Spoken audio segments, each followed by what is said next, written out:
have started recording. JT said he has something for me, and as you... I'm just trying to button up my jacket. You know I'm not going to button it. I just wanted to look Okay. my best. What? What is it? Will! What is that? What's what? What is that? That what, Will? What's on your face? Oh, you've noticed. I went to a monster truck jam. And you bought that? Grave digger, baby! Woo! Dude, I'm a freak now. I wear a mask. Look at me. I'm a freak. Oh. Can you believe people actually wear this kind of shit all the time and talk on camera? What assholes. Okay, we're gonna do this episode like that. All right. This will be. No, it's good. This is interesting. This is good. Just tell me I'm handsome and let's move on. Is that all I have to do for you to stop? Yeah. Okay. Hey everybody, welcome back to Deadbeats. I'm Will. I'm JT. And today we're back again, doing a podcast episode. It's been a good amount of time, right? It's been about 3 weeks. Yeah, and it's been about 3 seconds and you've not called me handsome yet and moved on. So I will not call you handsome, motherfucker. Yep. Well, how have you been? It's been a while. It's been 3 weeks. Our last episode did really, really well. We were taking some time to kind of take a breather, let that kind of ferment, do its thing. We were doing some other videos and stuff like that. But yeah, we're finally back. It's good to be back. I'm happy. How have you been?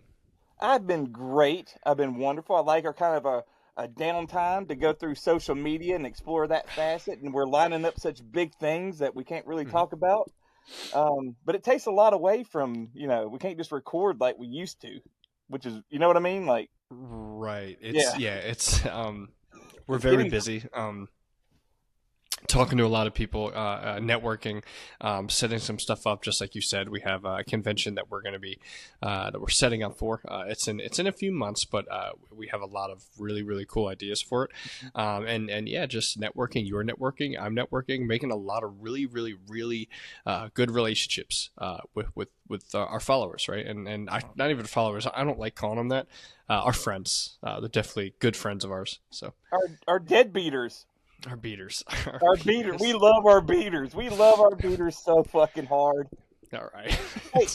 Hey. Does my eyes pop? Will, watch it. Bam. Yeah. They pop. Actually, this is the first time anybody, especially our viewers, are going to be able to see your balls. Do I look cross-eyed? Yep. No. You seem. It feels naked right now. They're actually seeing your eyes. This is interesting. I don't like it. Okay, well, you're the one who decided to wear that, so. Is it funny though? It's funny. I love it. In a good way. Hey! Wait! How's my profile? Okay, so what we're going to talk about today is a movie we've been so excited to do. We went through our T what am I thinking? A24 phase, right? We did Pearl, right? We did X. I don't know. What happened to you? You said yeah. I was trying to think of the director's name for Pearl and Maxine and X. Is it T.I. West? That was so yesterday. It was 3 weeks ago. That's what it was. But again, today we're talking about something very exciting and something very interesting too, because two white guys talking about racial issues. So you don't know what I am. You're right. And you said the wrong thing about me. How about that? You're Cherokee, aren't you? You piece of shit. I am absolutely not. I mean, nothing wrong with that, but no, I'm not. All right. Jesus, we're already off. Skeleton, damn it. Okay, that's okay. But now today, I'm a fucking Monster Jam supporter. Off to a wait. Hot, yeah.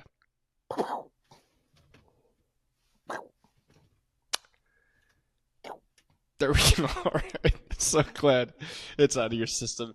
today, friends, we are talking about the movie Jordan Peele's Get Out.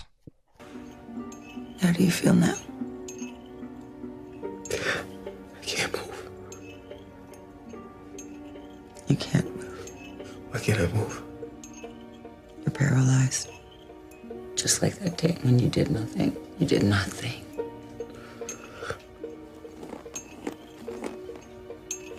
Now, sink into the floor. Wait. Sink.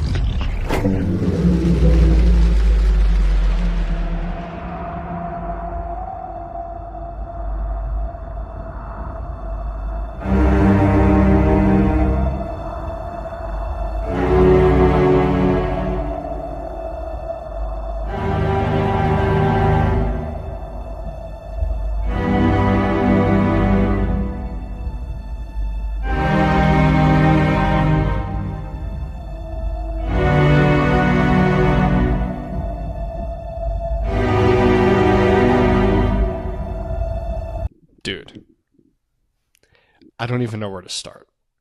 I totally forgot we were talking about this, and I shouldn't have wore the cool mask. I should have been normal. Yeah, you're really throwing us off right now. Goodness gracious, it was. Oh man, I've seen this movie already before, but breaking it down and watching it just for this specific episode, dude, it opened up my eyes so much. I've watched it twice, almost kind of like back to back nights, really, doing a lot of interviews, watching a lot of interviews on it and all that stuff. And dude, just wild stuff. Let's talk on the plot. So I don't like how that was. We're going to discuss, damn it, to start, let's discuss the plot. So with Get Out, Just me watching the mental gymnastics that we're going through. Our structure. That, by the way, we're trying a new layout. We're not trying to be all crazy. We want to be organized and break it down. You know, I don't even know if you're going to keep this in or not, show but behind the scenes. Sure, yeah. But right when we get into it, we're going to talk about the plot. And what is the plot? Okay, so real quick, the cold open, dude. I don't know if you realize this, but it was all one take the entire way through. It was fucking fantastic. You'll find out later that this character's name was Andre, but he's just walking down the street and he's on the phone with somebody, and he's walking down like this white neighborhood, and he's like, I'm fucking really sketched out. And as he was walking, he's kind of by himself. He's kind of keeping a low profile, but he notices that this car is kind of like following him a little bit, and he's like sketched out again. He's on the phone and he hangs up and he's like, I'm just gonna get the fuck out of here. He sees the car stop and he goes, you know what, fuck this, and he goes the opposite way and continues to walk in the opposite direction of the car. The car backs up, person gets out of the car and then knocks him out, kidnaps him. Boom, that's the cold open. Got my attention. Like, it's scary. It can happen to anybody Immediately. Yeah. Oh yeah, immediately. And then in the beginning of the actual movie, after the cold open, you get to meet two people, right? By the name of Chris and then Rose. Chris is played by Daniel Kaluuya, and then Rose is played by Allison Williams. They have an apartment together, right? They're living together, right? They're an interracial couple. Chris is black and Rose is white, and they're planning this weekend getaway with Rose's family. And Chris is like, does your parents know I'm black? And she's like, no. Right. No. No, they don't. He's like, fuck, like, what the hell? What like, would you do in that situation when you like just no prep, no nothing? I mean, it shouldn't mean anything anyway, but at least to know, you know? Well, that's it. You're right. It shouldn't mean anything. And again, this is two white guys, or one white guy and one skeleton sort of thing, discussing the racial commentary of this movie, which is going to sound and look pretty weird, but we're going to try to do it with so much poise and respect as we possibly can, right? As two white guys, one skeleton and one white guy can. So fucking dumb. I just like how you said with the poise and respect, and I'm over here looking like a fucking moron. You said you won't call me handsome, but you call me that. Now's not the time. I'm letting it slide. We'll talk later. Sorry. So you asked the question, what would I do in that position? So me being a white guy, if I was dating a black female, I would probably have told my parents way before like we were to me, and like not to preface it with anything, but just not to be like, oh hey, like my girlfriend's black, but they probably would have already known because of pictures online and FaceTime and all that stuff. It's not something I would particularly want to hide. Like it seemed like Rose was hiding. It's like, wait, why don't they know? Again, it should not be a big deal, but we're not in the position of the person of a different race, and it's obviously comfortable for them to know. So, and you always want to describe your loved one or somebody to your family, like just as talk. Like I told my family that, hey, I'm dating Yoko. She's like barely 4 foot tall. It's true. Yeah, it's just a description. Yeah, it's just the description. Yeah. So anyway, so they obviously don't know that he's black yet, and she wants to bring it up on him. I don't know, and I get it. Like she's just like, it's not a big deal. Like, why would I even have to mention that? And he's like, yeah, okay, cool. I guess you're right. So she's super respectful about the whole thing. So, they begin their drive, to her parents' house, and as they're driving to her parents' house, they hit a deer, and fucking stops the car. Right, the car's kind of messed up, whatever. But they realize that they hit a deer. They check out the deer. The deer's dead. And a cop shows up. Mm-hmm. The cop is dealing with Allison. Oh, sorry, Rose. Rose is her name. She was the one driving, and he's questioning her. And he's like, "Okay, cool. Can I see your license? This and that." Blah blah blah. She's being very compliant, and Chris is just at the. He's at the hood of the car, right? It had anything to do with anything. He was a passenger for this whole thing, and the cop looks at him and he goes, "Hey, I'm gonna need to see your ID." Chris is like, cool, yeah, I got you. Yeah, I'll do it. And Rose is like, no, what the fuck? Like, wait, why do you need to see his ID? Like, he wasn't even fucking driving. And Chris is like, don't worry about it. Like, unfortunately, it's like how it happens all the time. And she's like, no, fuck that. You don't need to see his ID. He wasn't driving. I was the one driving. And the cop's like, okay, like, cool, see ya. Like, press and left. Which was like super cool, right? Like, you're on Rose's side like the whole time. You're like, fuck yeah, like she supports him, right? And she protects him no matter what, because unfortunately in today's world, and for the longest time, that has happened, right? People are racially profiled just because of what they look like, and immediately it happens, right? And things get pinned on black people all the time for literally nothing, right? It for years and years it's been happening. It's not, I'm not saying it's right. It needs to be fixed somehow, but that's the story and the commentary that this movie is telling. Like, hey, yeah, this shit's real. Anyway, she fucking protects her man, and he's like, yo, that was hot. And then they continue to press on to her family's house. Yeah. Go ahead. But a little bit about that, though, too, because you just said the first underlying tone of the whole plot is passive racism. It's not... Yes. We're going to start describing these events that are not in your face racism. It's got undertones and like passive remarks, or just her having that conversation, and he's like can't have that conversation with the officer. Right. Yeah, I just wanted to point that out. Oh no, that's a really good point. A lot of it is undertone, but also a lot of it's like in your face as well. It builds though, like you know what I mean? Yeah, 100%. It's not right away for sure. Yeah. But anyway, we get to Rose's home, right? Her family's home, and immediately in my head, I'm like, this looks like a fucking plantation. What are we doing here? Like, what the fuck? I'm like, Jesus, like, all right, hot start, okay, but beautiful, whatever, home.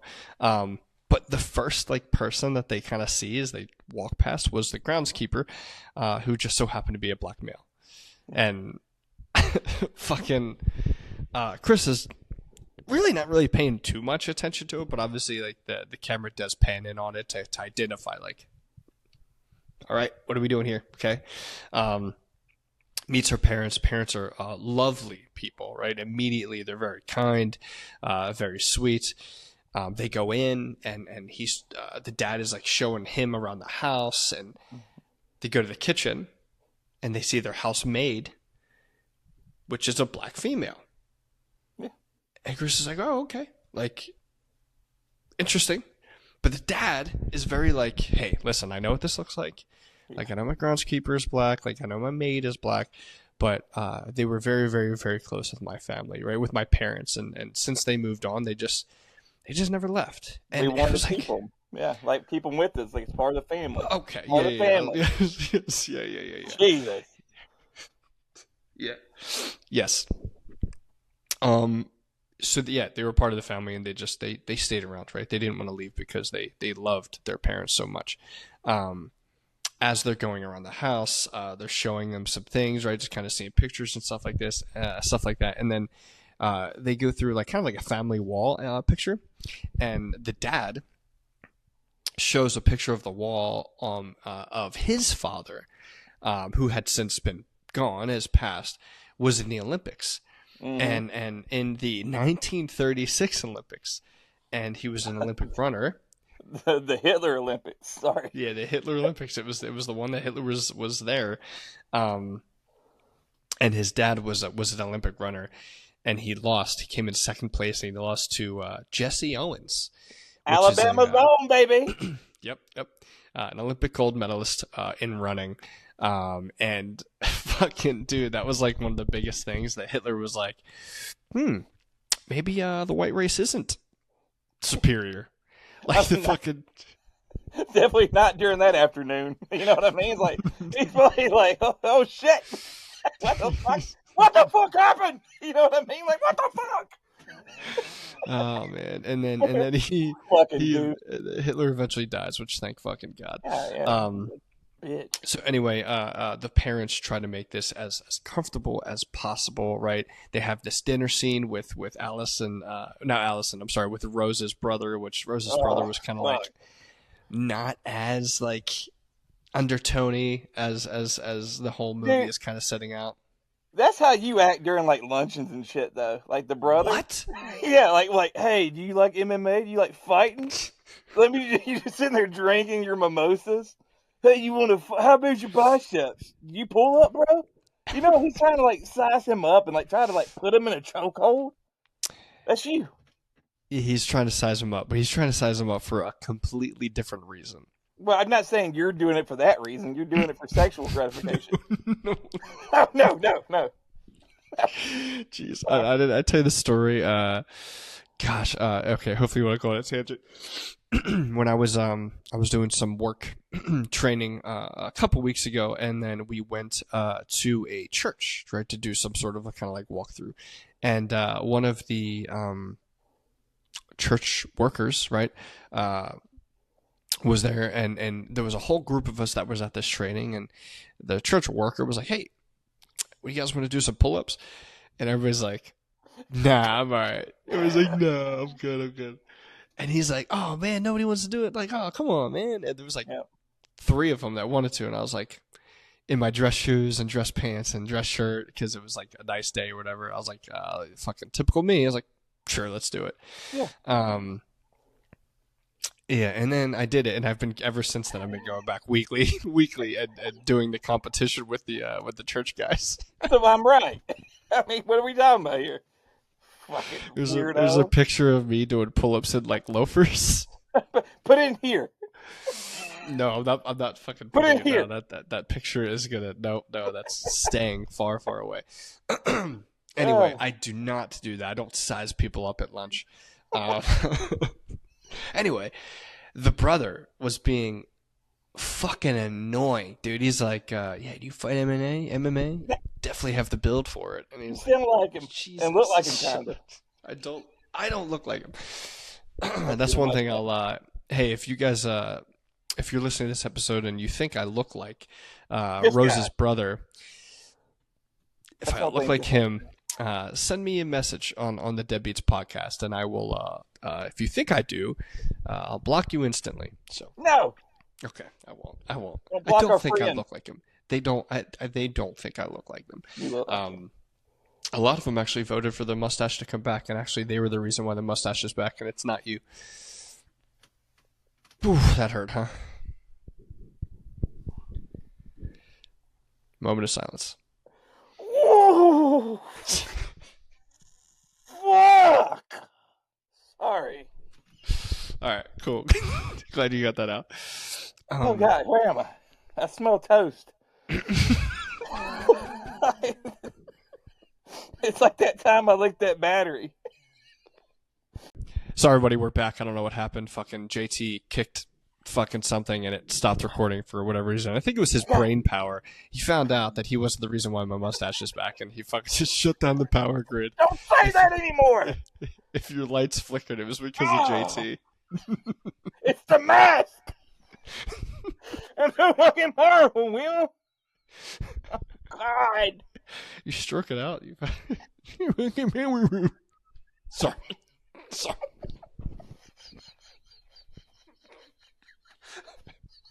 Jeez. Okay.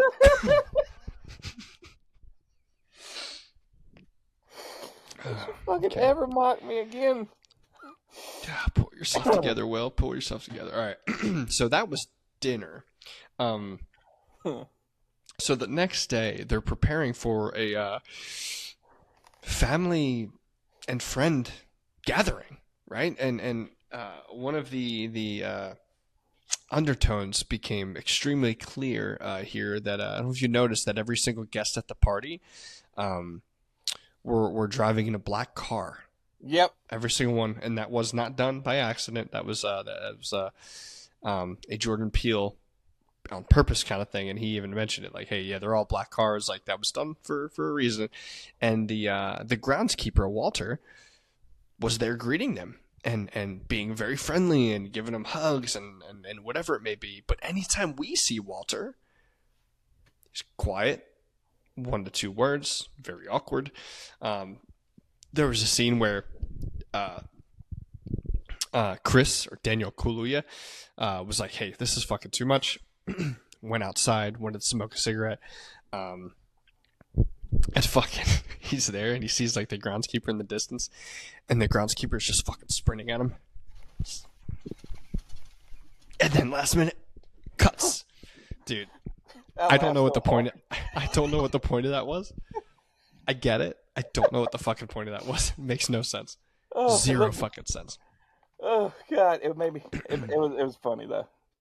Oh yeah, but we're skipping a really big part, because that night after dinner, when Chris was smoking, right, and that was happening, he goes inside, and as he's going inside, he walks past the den, and in the den is Rose's mom, and she's like, "Take a seat, like sit down, let's talk," and he's like, "What? Okay," and she's like, "You know that's gonna kill you, right? Like smoking is gonna ruin your health and kill you and ruin your body."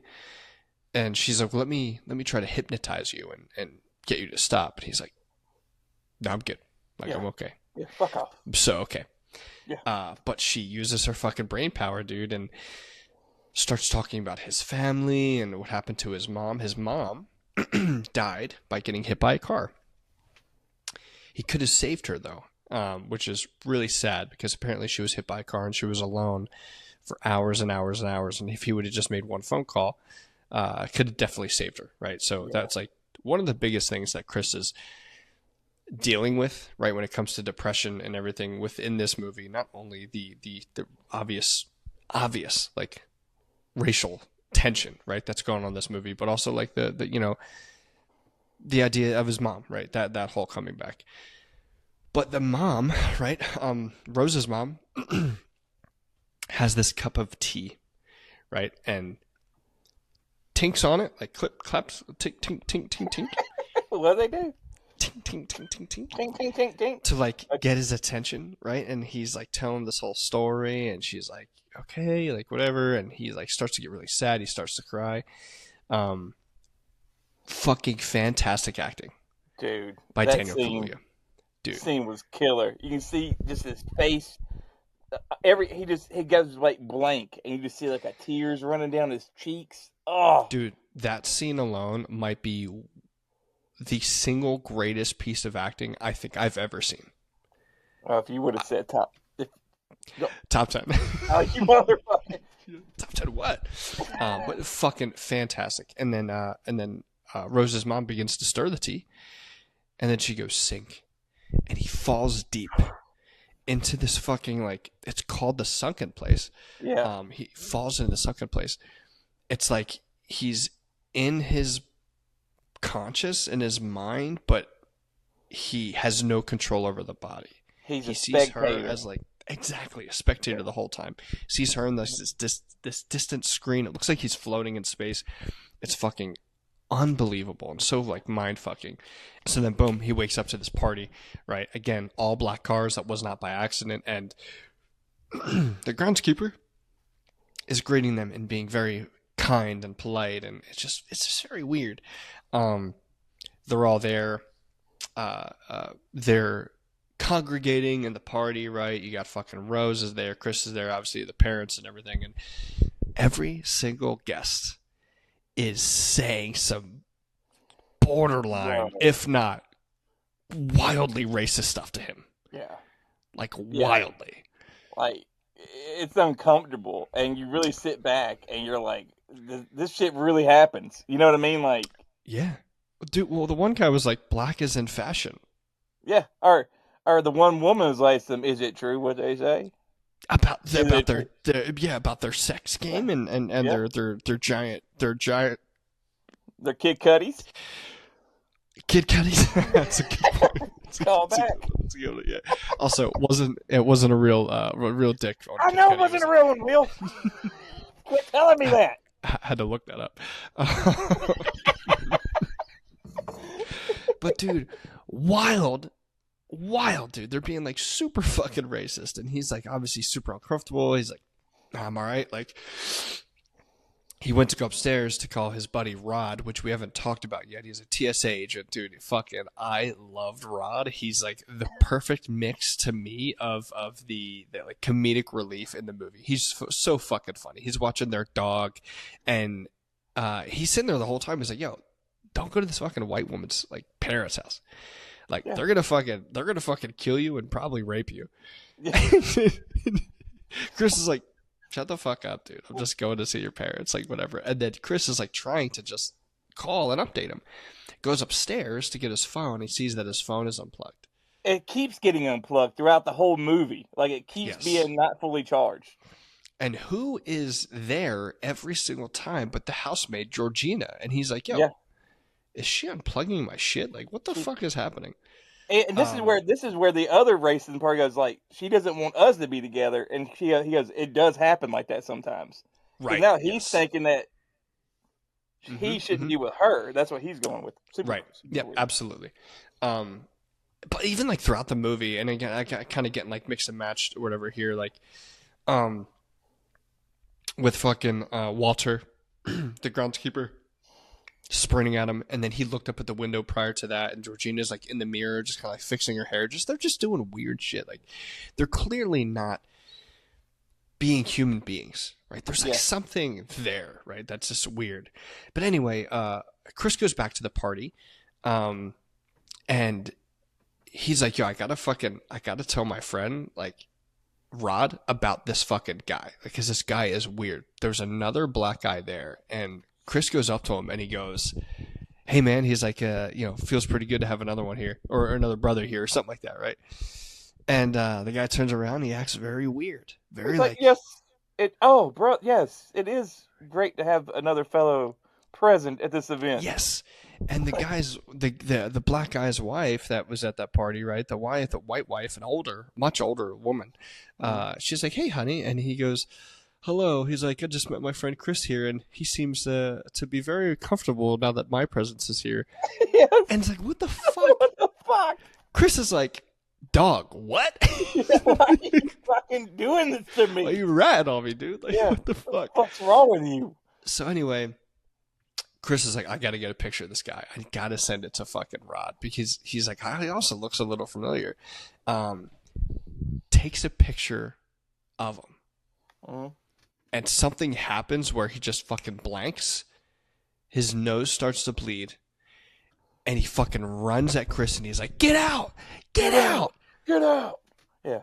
And Chris says it later on in the movie, but I felt it the same way. A lot of people are like, he was attacking him. He was angry at him. Chris is like, no, this felt like a warning. Yeah. Like this felt like he was trying to tell me to get out of here. Yeah, and it's like this is the first time like I felt like I really know him or knew him. You know, like Yes. yeah. Whoa. He sends the picture to his friend Rod, and Rod's like, "Yo, that's Dre." Yeah. Chris is like, "What?" He's like, "Yeah, it's Dre. Like I introduced you to him like a couple weeks ago." And Chris is like, "Motherfucker!" He's like, I knew who he was. I knew it. I fucking knew I recognized him." Dude, so everything is getting fucking whacked here. Like, it's so fucking confusing. It's weird. Chris is like, I have to get the fuck out of here. And he goes to Rose, and him and Rose have this conversation, like out by the lake or whatever it is, by their house, by the parents' house. And he's like talking about it. Everything that he's dealing with here. He's talking about his mom. He's getting really sad. And Rose is like, let's leave. Yeah. Like, yeah. Like, but what's going on while that conversation is happening across the yard on the other side of the house? An auction. An auction. A silent, creepy auction. Where like I'm guessing he's just doing like the dad's like, he's like, shut the fuck up. Yeah. Yeah. Silent auction. Like, hey, raise your finger. Like if dude, there's this guy that, again, I kind of skipped this conversation that Chris had with this guy. He walks past this gentleman who's sitting in a chair, and the gentleman is played by Stephen Root. Fantastic actor, dude. I've seen him in a lot of other stuff. He's really good. He's really funny. He was in Dodgeball. Oh, that's what I was about to fucking say. He was in Dodgeball, where his wife was cheating on him. Yeah. But the character's name is Jim Hudson, and he's blind. And Chris walks by, and Jim Hudson, he's like, I love your work. And Chris is like, how the fuck do you know? Like, it was me. He's like, what do you mean? He's like, yeah, you're a very gifted photographer, and you know, you have an eye, man. He's like, you have an eye for art. Like, you know, you have really good photography or whatever. And Chris is like, damn, okay, like, weird but cool. Like, makes a connection with this guy. Yeah. The dude was very sweet. And then, right, takes the picture and then talks to Rose, and Rose is like, yeah, let's get the fuck out of here. And then they're having that silent auction. And who wins that silent auction? Jim Hudson. Yeah, the blind guy that he just had that connection with. Right. And we were like, dude, what's happening? Like, what the fuck is going on? I hope this... Could you imagine, like, some subworld or, like, the black web or the dark web? The dark web? Why'd you say black web? What are we doing? The dark web? Okay, why are we so hyper? Yeah. Could you imagine, like, these things, like, still happen? Because you know there's got to be some fucked up shit out there in real life. Still. I don't even want to, like... Dude. Yeah. And that's scary to me. I don't like it. It makes me sad and mad and scared, and I don't like humans as much.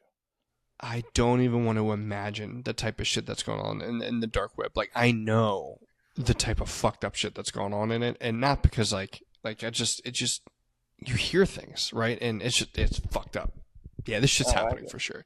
Wild. I don't like it either. I'm not a fan either. Okay. Yep.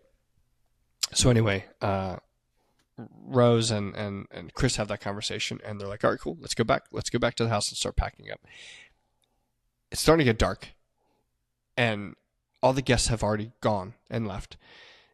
The mom and dad and the brother are just kind of standing outside of the house like, hey, what's going on? And Rose is like, nope, we're leaving. And they're being very ominous and very fucking weird, dude. Yeah. So they go right upstairs. They're packing. And Rose is like, he's like, I support you, baby. Like, let's leave. Like, okay, cool. Let's leave. And his phone's not charged. Like, that's fucking off the hook again. He's selling. He's like, yo, Georgina's doing this. Like, what the fuck's happening? Like, I know that guy, Dre. Like, this is too fucking much. We have to get the fuck out of here. And she's like, I'm going with you. I love you. Like, let's go. Yeah. He's like, all right, cool. Just get the keys. And she can't find the keys this whole time. She's like, where's the keys? Where's the key? Yeah. I love the breakdown of that shit, man. So fucking good. Because it starts so early. It starts in the room upstairs. And she's like, I'll find the keys. Let's just go. And she's in there digging in her purse the whole time. They're walking downstairs, and they walk downstairs. They meet her parents again there, and they're kind of pressing him, right? The dad's now very ominous and like being I don't know, just like talking in this very weird tone and saying words that don't really make sense. And the brother's there and the mom's there with her bucket tea, and they're like, you can't leave. Like, you're not leaving. And the whole time he's like, Rose, come on, get the keys. Get the keys, Rose. Get the keys, Rose, now. And And she's then like, I can't find them. And she's freaking out. She's like, I can't find them. And gets he's starting sad. to realize it. He gets sad. Again, hold on. I'm jumping. Right before they go downstairs, Chris sees in a closet. Oh yeah. Opens up. How did I forget this part? Opens up a closet, right? And sees it because it's already like the door's already kind of open. And sees this box. Takes the box cover, turns it, and sees a bunch of fucking pictures in there. All the pictures are of Rose and different black guys. Fuck. And she told him that he was the only black guy she was ever with. And you could see like she like matched their styles and personalities in each picture. Yes. And then you saw like the groundskeeper guy was one of the people that she was dating, like in the picture with. Yep. And so was the maid as her friend. Yeah, and it got And Chris is like, dude, what the fuck is going on? So that was like the first thing where he's like, oh, okay, something's going on. But still, he was like, hey, let's just get out of here, Rose, let's leave. They go downstairs, get pressed by their parents. Rose, give me the keys. Give me the keys, Rose. Give me the keys, Rose. And then he goes, Rose, where are the keys? She goes, right here. Yeah. And it's like, fuck. The acceptance and the dread that he knew he was in, the trouble, and he was just, it just all came rushing to him in that moment. I would be so fucking terrified and scared. Oh my God. He had to have been. Oh. So then he goes to leave or whatever, and Mom stirs the tea, and then boom, fucking sends Chris into the sunken place. And then the next scene you see is Chris waking up strapped to a chair downstairs in the basement, because I don't know if you remember earlier in the movie, Chris is like, hey, what's down there? And the dad was like, oh, that's the basement. You don't want to go down there, though. Ton of black mold. That wasn't said by accident. You know what I mean? Like, yeah. So that's what was downstairs, right? There was just this waiting room, and we'll get to what else was there. So he's strapped to a chair. He gets taken out of the sunken place because there's a TV in front of him that did a ding, ding, ding, the cup that kind of takes him out of it. And then you see a video, and it's the guy, Jim Hudson, who won him in the auction. And he's like, just talk, hey, Chris, like, you know, I bet you're wondering why you're here. You know, I know it's very scary. He's like, you know, what they do here. And there was also like another kind of video, I think, of the guy's dad of like, hey, what we do here is we just like kidnap black people and take their bodies and live inside their bodies because they're more superior, they're faster, this and that. Like, they want their bodies. They want to only like own them. Go ahead. They say if we can get the white people's determination with the black people's like perfect species and athleticism and combine it, we can be like it goes back to the whole Hitler thing. Yes. It's fucking crazy. Get back to like the perfect human and owning them in a different way. Like, it's fucking wild. And to know what happens to the actual human being behind that person, right? It's they're put into a sunken place. They are a passenger, a mere passenger. Oh, dude, of somebody else taking their body. It's scary because I always think about like one of my fears is like being in a coma and being awake still. You know what I mean? Like having that fear of being. I know everything has happened, but I can't control anything. Could you imagine being in the sunken place? I can't say that enough. How helpless. Just floating and looking. And so then Jim Hudson gets on the screen and he's like, listen, he's like, I'm not like the others. He's like, this is all like a racial thing. And he's like, they you know, they want to feel superior. He's like, this is not about me wanting to feel superior. He's like, I just want your eye, man. I just want your eyes. And it's party me in. Party me in. And it's like, fuck. And then boom, stirring again, boom, into the sunken place. And then you see into the other room, Jim Hudson, his fucking skull is already getting sliced open. Ugh. And then now they're prepping for Chris to get on the other operating table so they could do that operation. So, right, Jim Hudson can now be inside of Chris's body. Wild shit. So Chris wakes up. He gets taken out again. And nothing's happening quite yet. But he knows. Like, he fucking, like, knows he has to do something. So what he did, right, and this is kind of weird. I don't know if you caught this too, when he was talking to her mom, Rose's mom. What he would do as kind of like a nervous tick, he would start picking at the arms of the chair. Yep. Right, scratching at it, picking at it, and he was doing that when he was downstairs and he was getting the operating rules or whatever, what was about to happen to him. He was picking at it, and again, this was not an accident, right? There was cotton in the arms of the chairs, and he took cotton, he balled it up, put it into his ears, right? And then boom, the stirring happened again, and he was supposed to be into the sunken place. Yep. Smart. Right? And you're thinking, it's like, you don't know this yet. You don't know they took the cotton out, because he gets, boom, sinks into the sunken place, and then Rose's brother is there to set him up, right? To unstrap him, put him onto the bed, and then get him going for the operation. But as soon as Rose's brother turned her back, and Chris took a bocce. Before you do that, let's not get to that part yet, because I want to hit on something you said earlier. I'm gonna tease what you're about to say. Oh, yeah. Because behind the scenes, you have Rod doing detective work off his ass. Like, he won't forget about him. He ain't heard from him, and he wants to hunt him down. Go back to that point, and you told me about this too. Remember when that cop pulled him over? You thought that she was being super awesome and super protective, but you told me something. Yeah, so now that you understand and you know that Rose is behind this whole thing, right, and is so aware of what her family have been doing for years and years and years. So by jumping in and saying to the cop, like, no, you don't need to see his ID because he was just a passenger, she was doing it to save her ass. Mm-hmm. Because if the cop were to see his ID, were to see his name, and know that he went missing, he would be able to tie it to her, and eventually get them. But she kept that from happening.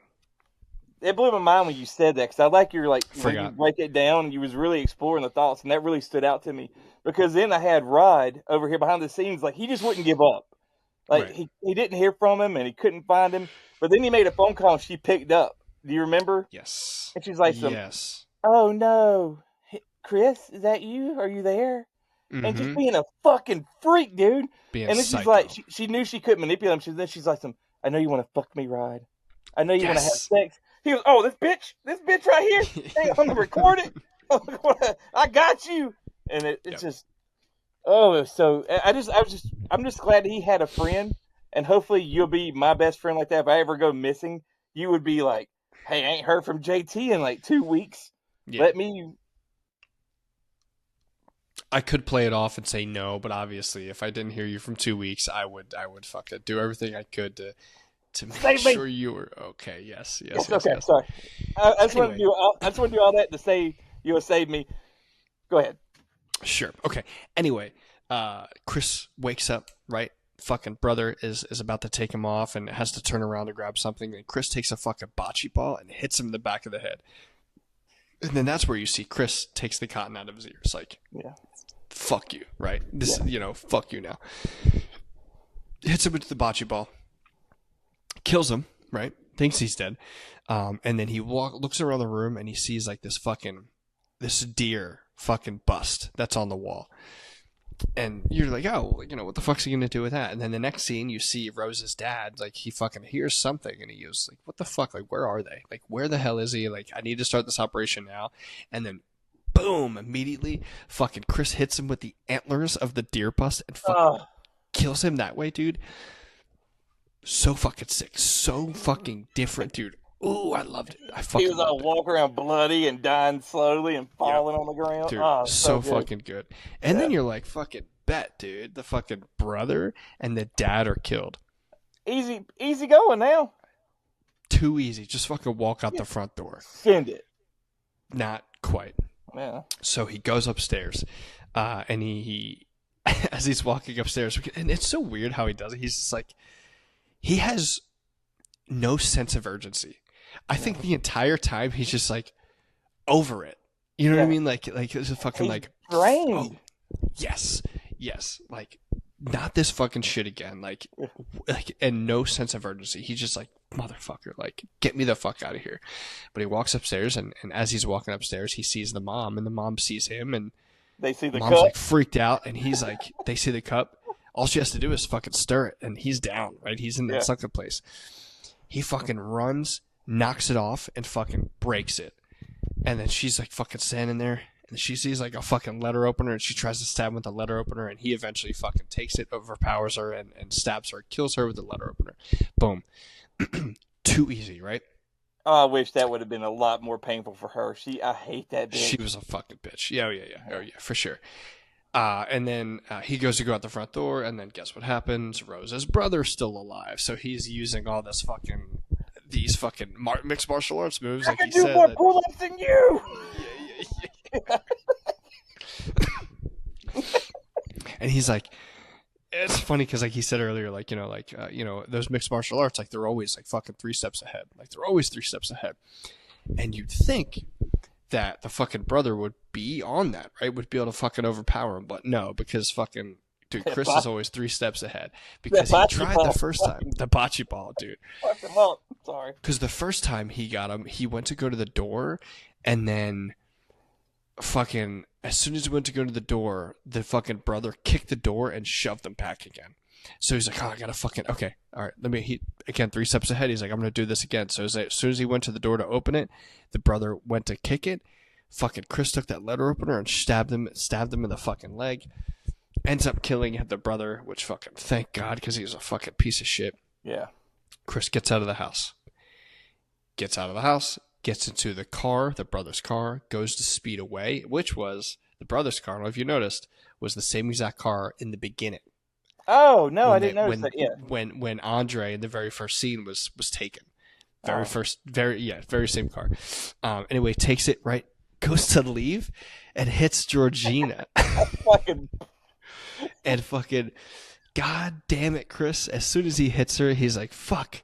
We thought about his mom died this way. Yeah, he's like, my mom died this way. So what do I do? So he gets out and he puts Georgina in the front seat, and he wants to save her, which I'm like, fucking hell yeah, dude, I get for sure. Georgina wakes up. She goes to fucking attack him. But when you see Georgina at this point, now you see like a stitching or a scar across her forehead. And that's what she was doing earlier in the movie. When she had a wig, she was covering it up. Yeah. Every other black person that was owned by this family had something on that was covering up that scar. And Georgina had the wig, and the other two, right? Walter, which we'll get to, and then Andre had hats the entire time. Anyway, Georgina wakes up. She tries to fucking kill him. He runs into a tree, kills Georgina in the car, right? As soon as Chris gets out, fucking Walter. She says, "Get him, Grandpa." Yeah, get him, Grandpa. Yeah. Rose, because Rose walks out with a gun, which again is another fucking callback to earlier in the movie, because Chris is like, "Hey, your dad's not going to be chasing me off out of the house with a shotgun, is he?" And she's like, No, he's not. He was. She was. She ended up doing it. And earlier, right before she goes and hears all this commotion to go get him, I don't know if you noticed, did you see she was eating Fruit Loops? Yeah, well, I did, because it pisses me off, because she was like, she eats worse than you do. That's how she's like individual. Go ahead. It just pisses me off. What? Did you notice she segregated? There was the colored Fruit Loops and the glass of milk were in 2 separate containers. Well, yeah, because she was eating one, and then I thought she was doing it because she's a fucking asshole and she eats like a maniac. No, it's had to have been clear segregation. And I don't know if you also noticed that behind her, because what she was doing is she was on Google and she looked up NBA prospects. Yeah. God damn it. But behind her were a bunch of pictures on her wall, and they were all the pictures of the guys that she was with before. Yeah. Fucking crazy. But anyway, she goes out with a gun. She's like, "Get him, Grandpa." He runs, fucking chases, tackles Chris. Chris is fucking fighting, takes out his phone, fucking flashes the camera, right? Walter's like, comes to, and he's like, "What the fuck?" So he goes up to Rose. He goes, "Give me the gun, I'll do it." Yeah. Turns the gun on a Rose and shoots Rose in the stomach, and then shoots himself, kills himself. And then somehow Chris ends up on Rose, or he gets on top of Rose and he goes to choke her out, tries to kill her. So glorious. Dude, fucking great. But then she starts smiling. Yeah. And he's like, fuck, like this is what she's going to like. And then you see the red and blue lights in the distance. And then a little whoop. Chris looks over. And it's like, you think it's a cop. You're like, But even then, if it's a cop, you don't feel okay for your hero. You don't feel okay for Chris because the cop could, he's gonna see that, Yeah. and the cop's gonna think that he's the bad guy. You see a bunch of dead people on the ground, and fucking Chris, a black male's on top of a white woman choking her out. Yeah, Immediately. Even when you see like the police come in and save the day, you can't even have that feeling. You're like, oh shit, another problem. How's he gonna explain this? There was no warm and fuzzy whatsoever. Yeah, man. Until the door opened and it said TSA. It said like airport security, and it was fucking Rod. And he gets in the car and he's like, "What the fuck? Like, how'd you find me?" He's like, "Cause I'm TS motherfucking A." Like, all right. I told you they were gonna try to fuck you. Yes, yeah, and thankfully Rose dies by herself in the street. But real quick, like after talking about that entire plot, did you know that there was an alternate ending? Nuh-uh. So the alternate ending was those red and blue lights at the very end of the movie were originally going to be real cops. Oh no. And Chris gets put in jail. I would not watch another one of his movies. And there's a scene where Rod goes and visits Chris, and it's 6 months later, and Rod's like, "I'm doing all I can. Like, I know I could get this. I know because it's almost impossible to be able to get this story pinned on them, right? They think it's a black guy in jail for murder, and the justice system has always screwed over black males, right? And that's kind of what they were telling the story as. And Chris is like, you know what? Stop, Rod. Stop. I will suffer through this as long as this will never happen to another black person again." Oh, that could not have been the ending. And walks away. Yeah. Dude, Jordan Peele was like, yeah, I kind of wanted to give a little bit of a happier ending for my guy. So Yeah. Can you imagine? Dude, that would have been so fucking frustrating seeing that ending. I wouldn't. I couldn't. I wouldn't like it. I don't like that. Yeah. I wish you would have anyway, told me that. Yeah. My bad. That was the plot of the movie Get Out. But with that, let's talk about the writer and director. Yeah. Dude, okay, written and directed by Jordan Peele. I think he came out with a movie Keanu before this. Yeah, which yes. You don't like I Keanu? didn't like it. No! I didn't like it. It was so awful. Oh, God. So it was interesting, right? It was like, okay, cool. Now Jordan Peele's going to come out with this, like, dude, like a meta horror kind of thing, right? And with a bunch of racial undertones, right? With another backstory between Chris's mom and everything. It was just we weren't like sure, right? It was like, man, like, and you only ever known him from the sketch comedy show like Key and Peele, right? Which I hated. Man, I wasn't crazy about it. You hated that? I wasn't crazy about it. I think the reason why there were some that were really, really funny, but I hate the whole like substitute teacher like trying to call the names. I think that's so corny. I didn't think it was funny. Hey, Ron. I think too many people in my life quote it, which I'm like, knock it off. It's stupid. Knock it off. Sorry. I like Chappelle's show much better. What? Okay, that's a conversation for later on, dude. Holy, I'll fucking kill you. Anyway, writer, dude, Jordan Peele, which was fucking absolutely fantastic, dude. The cinematography, the way that this movie was shot, dude, the colors he used, it was fucking gorgeous. It was gorgeous. The soundtrack, like the score. Dude, immediately I knew I was going to fuck with this movie heavy because the song Redbone by Childish Gambino was in the very beginning. And I'm like, I fucking love this. I love the song. I'm going to love this movie. Like, it's fucking too easy. Yeah, me and Childish Gambino are best friends. Yeah, dude. So, again, fantastic. I'm going to call this like the horror movie directorial debut of Jordan Peele, which, yes. Dude, I thought was fucking fantastic. So fucking good. Fantastic. Cool. Now let's get into some characters and actors. Okay. So, Daniel Kaluuya, what did you think? I thought that he was amazing. I think that he can talk without saying words. You know what I mean? Like his facial expressions and his body language. He was the best choice for this role, and I couldn't see anybody else. I agree 100%. As soon as I saw this movie, I was like, and his acting, fucking phenomenal. I don't think they could have picked a better person to convey everything that was going on with Chris, right, in this story. I thought Daniel Kaluuya crushed it. Absolutely fucking killed it. And he's from Go ahead. and you didn't even notice his accent at all, right? Because he's from the UK. No, yeah, he's from the UK, and he Yeah. fucking such a good accent, like such Yeah. a great fucking American accent. That's cool. Allison Williams plays Rose. I thought she was fantastic because I hate Rose, right? Yep. Like, She did her but job. she's so like genuine in the very beginning, right? Like you could tell she genuinely cares for Chris. Yeah. So I thought it was absolutely fantastic. And then to kind of go through it a little bit, Bradley Whitford, who played Dean Armitage, wasn't he? Cabin in the I don't Woods. want to. He was Cabin in the Woods, but wasn't he also Eric from Billy Madison? Like the Yeah. smug. Why did you reach that far in your fucking pocket? Yeah, but he was, yes. He's like all mocking him and being like a piece of shit to him. How do you go from Cabin in the Woods, where he's like number 2 in charge looking for the merman and can't find the merman and wants to see a merman, to Eric from Billy Madison? From Billy Madison. Do you remember? What he's a like, deep reference. You didn't his sit partner. Yeah, I know. His partner was like, he was like, I had some Triscuit crackers in the car. You should have had some. He's like, that's not going to get the delicious Triscuit crackers in my stomach, is it? It's Carl. What did you say? Man, a delicious. Let's see if I can get through it. I had some delicious Triscuit crackers in the car. You should have had some.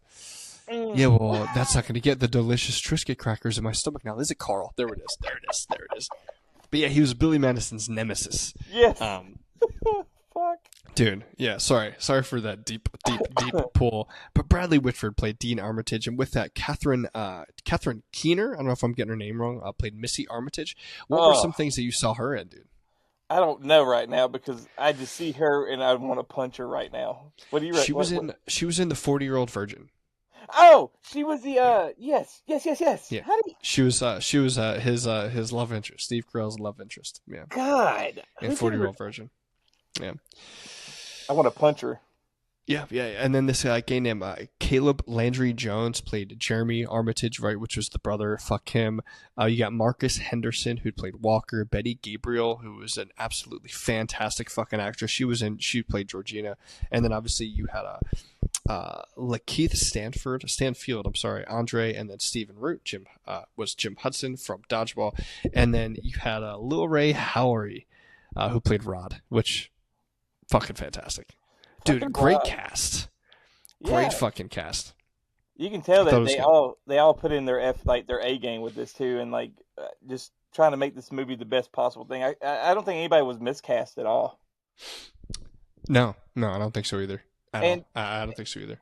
And Jordan Peele really balanced like some of the funny elements, adding Rod into it, so you didn't fully get the full horror, and he tried to break it up a little bit. So yeah, absolutely. Yeah. Cool. All right, so we got the fucking characters and actors out of the way now. Let's talk about some of the kills, which we're gonna not a whole lot, right? But let's get into the kills. You got Jeremy, right? Not Jeremy, but you got the brother who ended up getting killed, right? You got the dad, you got the mom. Technically, I guess if you want to say Andre did, you got Marcus that got killed, Georgina, and then Rose. So, which was your favorite out of all of them, and how they got killed? Which one do you think your favorite was? the dad has to be the favorite, but I am extremely, extremely frustrated with the kills in this. I wanted the mom, and I wanted the brother, who kind of I wanted them to get killed in horrible ways. Yeah, they and kind of got it easy. They really did. I wanted him to get his fucking axe and chop him up and really win, instead of just like leaving her to die on the street. Or But you think about it, like that's not like a Chris move. Like that's a Chris. But I just wanted wanted. to be. Chris just wanted to get the fuck out of there. Yeah, Like Chris, and this Chris's attitude the whole time to me, and this is what it felt like. And hopefully this doesn't come off as rude or disrespectful or anything.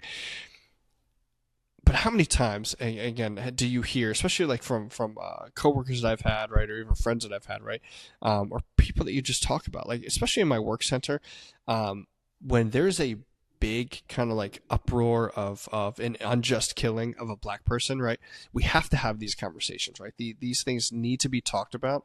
So you could get people like me, right, white people, who just don't understand the struggle to do their best to try to understand. To me, Chris's acting the whole time was more or less like, it felt like he was getting pulled over, and his attitude was just like, fuck, not this again. Like, just over it. Yeah. And it felt like he was using that the entire time, especially towards the end, like, just fucking over it. He killed the dad, right? It was in a really cool way, but it was just like, as soon as he was killed, he's like, oh, now I gotta fucking press on. And then the mom was alive. He's like, God, fuck again. Okay. And then the brother, like, fuck. And then the others, right? And then Georgina, fucking Walter, and then his girlfriend Rose. It's like every time it was just like, fuck, how many more times do I have to deal with this shit? That's what it felt like to me. I just wanted him to murder them more violently, please. I agree. At least the dad got what he deserved. He Was got that those your fucking favorite? antlers. 1000%, dude. Yeah. 1000%. I thought that was fucking fantastic. Cool. So those are the kills. Okay. Final thoughts. So with final thoughts, I do have some notes here, right? Some cool finds and some things I did kind of want to talk about, so we can tie up maybe some loose ends, or maybe to kind of get into what we didn't get a chance to talk about. When Chris met the dad for the first time, the dad was doing his best to try to like sound cool and sound more hip, and I guess he was just like, hey, this thing. He said, this thing, my man. He kept on saying, my man. Like, one of the party goers said to Chris, hey, you know, I know Tiger. Oh, yeah, that was... Chris is like... To be honest, though, he did. And they kept talking about Obama. Like, I would have voted for him a third time. I would have voted for him a third time. For him. My dad would have voted for him for a third time. And then 3 scenes later, the dad was like, you know, I would have voted for him a third time. Fucking crazy, dude. If you notice, when Chris met Andre, right, and was like, hey, like, happy you're here, and he's like, oh, seems to be he was more comfortable with me being here. Then they kind of walked away. I don't know if you noticed, but when Andre was talking to the whites, he kind of like had his arms out and he was spinning around. Yeah, he's showing off. In hindsight, it's he's showing off his new body. Yeah, his new body is fucking crazy.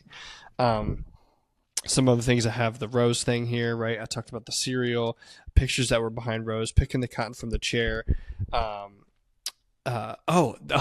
Dude. Okay, so this kind of ties into Chris, right? And his he did not have closure with his mom. He found closure by going back and getting Georgina. Yeah. As soon as he hit Georgina, he felt like it was his mom. We kind of covered this already, but he's like, you know what? I'm going to pick her up and whatever. I think that gave Chris that closure that he needed, and that's why in the very ending alternate scene, Chris was okay.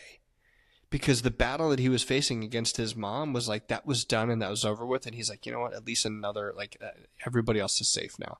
He had the closure from his mom, and then he knew that everybody else is going to be safe. So that was kind of cool. I'm glad they didn't put that ending in there, but I'm glad he at least got that closure there. And then in the real ending, he is now, for lack of better terms, freed, right? So I kind of wish they did some sort of like 6 months later, kind of see where he's at now. But it's also kind of cool that we don't know, right? So hopefully he's doing well. I like to pretend that he is. Who knows? We might even see him in another movie in the future. Maybe that'd be cool. Yeah, that'd be really cool. But that's it, dude. That is Get Out. I don't know if there's anything else that you want to talk about with this movie. Hopefully we did this movie justice. I tried to cover as much as I possibly could. We tried this new thing with segments. Unfortunately, what happened earlier, they cut the recording short, so I got to fucking figure out how I want to split that in there. We're still us too, by the way. We're trying to, it's still us. We're trying to figure things out. But that was the movie Get Out. I thought this movie was fucking phenomenal. I thought it was fantastic. I don't know if we're rating on scales, but I don't want to do that really, because I just thought it was fucking great. This is a movie I'd watch again. I literally watched it back to back 2 times in a row. So really fucking good. JT, what did you think about the movie? I really enjoyed it. I think it was it was it was different because we've reviewed a lot of movies so far, and this one's got a lot Mm-hmm. of good. It's got a message that needs to be heard and explored. I think that was put Absolutely. out there in a perfect way, especially for his directorial debut. I'm glad it exists. I'm glad that we have it forever and always to go back to, and I think it's going to stand the Mm-hmm. test of time. But hopefully, people look back years ahead and be like, "What the hell were they thinking back then?" Like this is Right. like it's so far removed. You're like, Yeah. "Holy crap, what is this?" Man, hopefully. I hope so. I see this movie, like you said, it stands the test of time for a very long time, but it would be in a perfect world, years down the road, they'll see this movie and they'll be like, man, what the fuck was going on back in the day? You know what I Terrible, mean? terrible I time. would love for, yes, yeah, I would love for all of that to not be a thing. But also, um, we're not ignorant to the idea and to the fact that it does happen. So hopefully we did this movie justice. I'd like to hope that we spoke on that specific commentary with grace. And if we didn't, if we did or said anything, please, for our listeners, let us know. Maybe what we could have done differently, what we could have done right. But I'd like to hope that it was done again with nothing but respect to the subject. And yeah. So anyway, yeah, that's it. That's Get Out. Fucking fantastic. I will watch it so many times again. It's definitely it's a good rewatch. For like Halloween, right? For the Halloween 31 Days of Halloween, Get Out's got to be Oh, on there. we Yeah, have got to put out the Deadbeats. 31 Days of Halloween. Yes, we We could do haven't that. Yeah, created. we could do that. Absolutely, we can do I that. love that. Cool. So that was Get Out. Very fun fucking episode, right? Very different because we did break that up. But hey, we're back. We're excited for our Deadbeaters, and it's funny because like next week is not really telling what we plan on doing next, but if you've noticed, we have been kind of slacking on our episodes lately. JT and myself have decided that we are going to restructure how we do things. We are now going to have a new podcast episode every 2 weeks on a Wednesday, right? So every other Wednesday, we're going to have a new episode out. We're also doing our Tales from the Crypt series, which should be Tuesdays and Thursdays. Sometimes they get a little late and I put those out later, but the plan is Tuesdays, Thursdays. And then with that empty week that we have, we still get those tales out, but then we can also get some clips from these episodes out. And that's the main reason why we wanted to break these up into segments to hopefully make these clips have some more substance, right? And to make more sense. Than what we have been doing. The clips that we've been kind of putting out there doesn't really talk much about the movies. It's just kind of me and JT going off on tangents, which will still be the focal point of what we do. But we also want some good substance out there for you guys to let you guys know that, hey, we take these movies, we watch these, and we respect the absolute hell out of the genre of horror. And we want you guys to want to trust our inputs, right? And trust our feelings on these on movies. And if you don't agree with them, let us know, right? And we'll talk about it. But yeah, we want to be big players out there, right? And that's what we're doing. So with that huge tangent, again, I said we have an episode every other week. Next week, we do have an episode coming out. Mm-hmm. We have one coming out because we are interviewing somebody very special, and I'm not going to say her name quite yet, but it's definitely a callback to what we did cover before. We covered the movie VHS Beyond, right? And there was somebody who stood out in that movie more than anybody in that entire movie that we will be talking to and interviewing next week. And we will we'll release that little spoiler here in about a week or so, or in a couple days. But yeah, other than that, we have a whole Deadbeats family out there. We have Deadbeats Yoko, we have Deadbeats Drew, Deadbeats Britt. Yoko is our manager. Britt does TV shows, right? And she's right now on the Twilight Zone. And then Drew, he does books, man. He reads a ton of books and he reviews them for us. And also we have JT, who's just a fun-loving guy out there, just making a whole lot of friends. And then you have me, and yes, he opens. Yep, don't do that. And then you have me. I'm the one that manages and directs the Deadbeats podcast Instagram page. So if you talk to us on the Instagram page, you're talking to me. And if you want to say hi, please stop in there, send me a message, and say hello. I have a lot of great connections. We have a lot of great connections with our friends that we follow on there, and then follow us as well. And if you guys know me, if you guys know JT, hello, you know who you are. Cool. That's it. Tune in. We got a lot of really cool stuff coming up. JT, I'm done talking. I'm done on this tangent. What do you got for him?